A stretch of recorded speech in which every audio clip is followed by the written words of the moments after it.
Assalamualaikum warahmatullahi wabarakatuh. Nama saya Dian Utami. Saya akan mempresentasikan makalah saya yang berjudul Aliran Pemikiran Filsafat Pendidikan Realisme. Baik, sebelumnya kita harus mengetahui apa itu filsafat. Filsafat itu adalah ide atau pemikiran atau bisa dibilang itu logika ya seperti itu. Lalu kita lanjut realisme. Apa itu realisme? Realisme itu adalah aliran pemikiran filsafat yang mengedepankan objektif. Baik, lalu siapa saja tokohnya? Tokohnya ada yang pertama, Aristoteles. Aristoteles itu adalah penggerak pertama realisme. Lalu yang kedua ada John Locke, yang ketiga ada Thomas Aquinas. Lalu apa relevansinya di era modern? Sebelumnya kita harus tahu dulu nih relevansinya itu apa sih relevansi? Relevansi itu adalah keterikatan. Baik, apa keterikatannya dengan era modern? Baik, kalau dia diterikatkan dengan era modern, jadi filsafat pendidikan yang menggunakan metode realisme itu bisa menjadikan peserta didik itu seperti abad 21, yaitu dia bisa membuat peserta didik itu menjadi bisa menyelesaikan masalahnya sendiri. Jadi apa pengaruhnya? Lanjut, apa pengaruhnya dalam pendidikan? Pertama, dari segi kurikulum. Kurikulum yang dia berbasis realisme itu lebih ke observasi, pengamatan, atau lebih ke fakta, objektif. Jadi apa saja yang dia lihat, apa yang ada di depannya itu bisa diambil ilmunya. Lalu yang kedua dari segi lingkungan.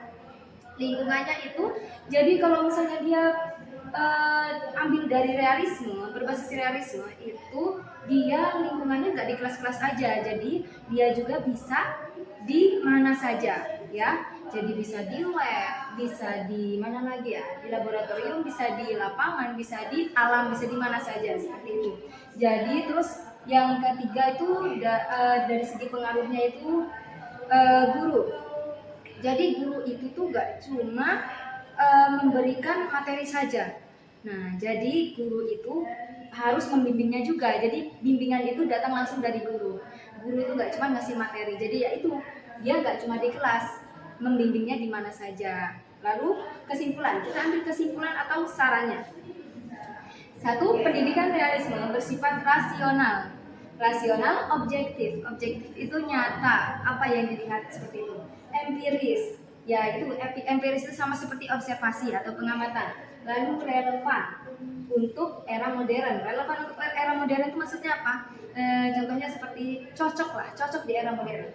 Lalu harus tetap seimbang. Seimbang apanya? Seimbang bukan hanya pinter akademis, tapi juga tapi juga punya akhlak, moral, dan empati. Nah itu, akhlak, moral, dan empati itu didapatkan ketika apa? Dari mana? Nah, dari bimbingan dari guru tadi. Jadi guru tadi kan tidak hanya memberikan materi saja. Jadi dia juga membimbing secara langsung seperti itu. Sekolah, sarannya nih ya, sekolah perlu dukungan sarana atau lab teknologi dan guru harus terus dilatih. Nah, jadi kenapa perlu sarana? Karena tadi dia murid itu nggak cuma di kelas. Karena murid nggak cuma di kelas, dia observasi, pengamatan.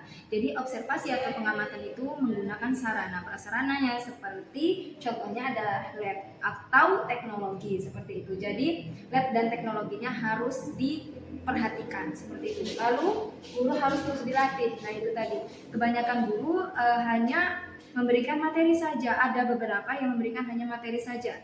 Nah, jadi guru juga harus dilatih dari segi apanya, bimbingannya juga, dari supaya guru tuh bisa membimbing dengan baik dan benar, supaya bisa masuk ke anaknya juga. Nah, cukup sekian dari saya. Wassalamualaikum warahmatullahi wabarakatuh.